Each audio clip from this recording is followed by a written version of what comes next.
Shalom. First off, I want to give all praise, honor, and glory unto Yahweh, Ba'ashem, Yahushai, Ba'ashem, L'char, Kadash.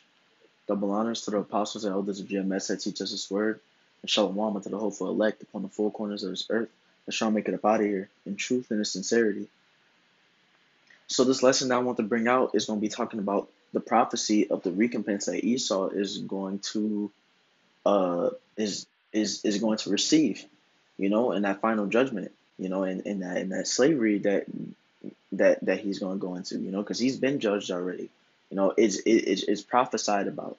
So this is already going to happen. So here I want to get right into the scriptures. Revelation chapter 13, verse 10, it says, "He that leadeth into captivity shall go into captivity. He that killeth with the sword must be killed with the sword. Here's the patience and the faith of the saints." Because I've been reading up on this book that goes into how, Esau is a Esau is essentially hid the Native Americans' history. The Native Americans had much more deep and rich history than this Edomite scholar brought out, and so he essentially hid it.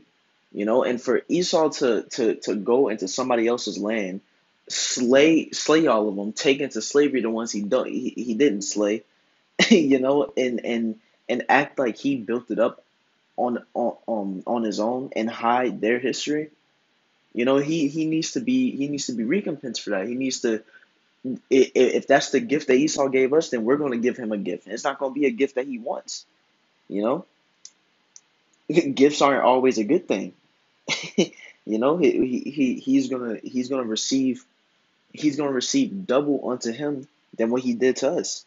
Here, as a matter of fact, I get Revelations chapter 18, verse 6.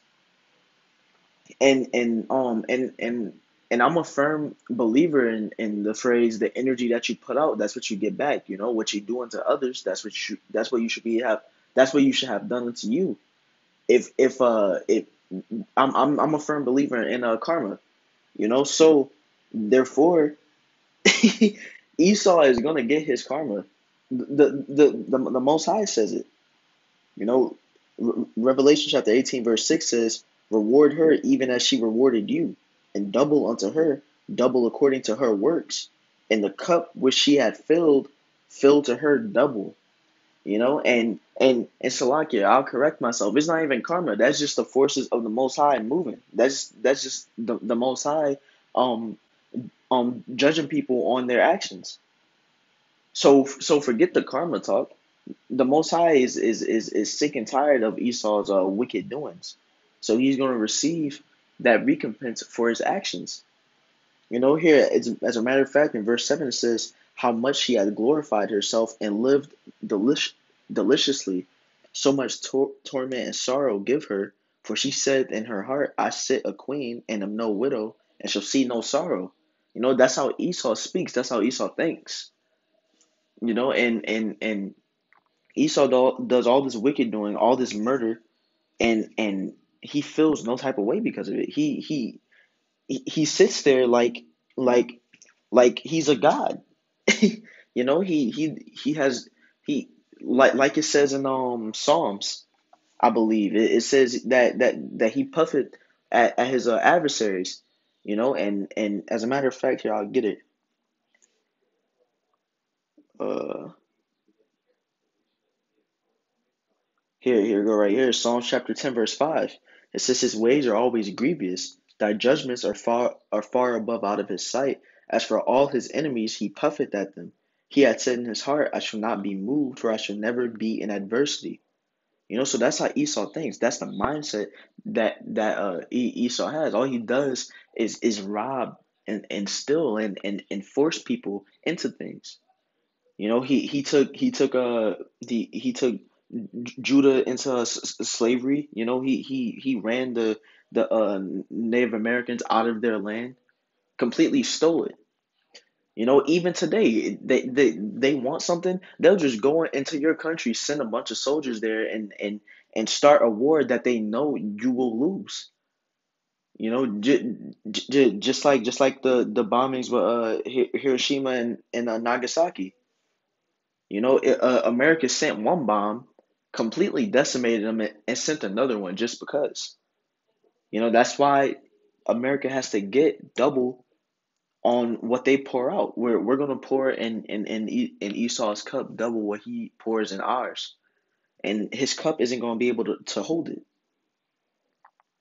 Here I get James chapter 2 verse Salakia. Let me see. So I get James chapter 2 verse 13.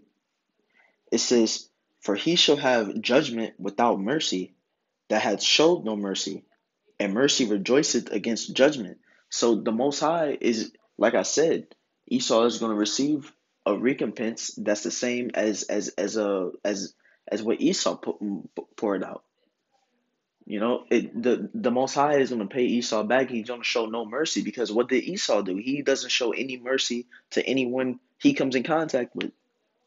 His people of his own land, he's constantly feeding them lies, deceit, witchcraft, pushing all types of wicked agendas. With this homosexuality, this transgenderism. The roles in society changing in the families. Constantly pushing all types of BS on TV. He's even doing it to his own people in his own country. So he shows no mercy unto his people.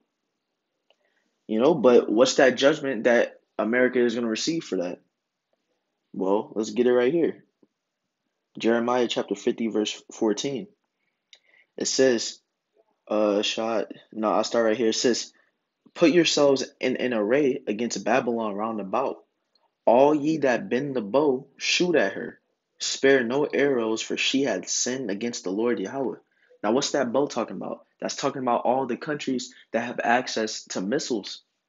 The prophets were seeing visions back then. They were seeing visions of missiles, and they didn't know any other way to explain it. So they explained it in terms that they could best explain it back in those times. I said that's why they called the missiles, a glistening sword, a flying roll. Oh, Salakia, that flying roll is referring to the chariots. But the prophets back then would see visions, and they would explain them the best that they could with the things that they knew. So the missiles, they referred to the missiles as arrows, because they were shooting across the sky as in the fashion that an arrow would. So all the countries that have those missiles, they're all going to shoot at America at once. It says, "All ye that bend the bow, shoot at her, spare no arrows." And Esau has his missile defense system, but he's not going to be able to stop all the missiles that's coming at him. All the missiles from Russia, China, North Korea, India, all these countries all around the world who have access to this type of firepower now. It says, "Shout against her round about. She hath given her hand, her foundations are fallen, her walls are thrown down. For it is the vengeance of the Lord Yahweh. Take vengeance upon her as she hath done, do unto her." And what are we going to do to Esau? We're going to put him into slavery. You know? So, hey, Esau has a lot of recompense coming. And it's going, and the elites know that time is coming. That's why they're trying to get this new world order in play right now. That's why these prophecies are coming to pass so quickly. Well, it is the Most High's will. This is how the Most High wants things going. But you see how Esau is trying to get this chip in order real quick. He's trying to get this new world order going real fast. He knows what little time he has. But again, that recompense is gonna we're gonna pour what he poured into our cups into his, and his cup isn't gonna be able to hold it. And that time is coming here soon. So with that being said, Once again, I want to give all praise, honor, and glory unto Yahweh, by Hashem, Yahushai, by Hashem, Machar Kodash. With that, Shalom.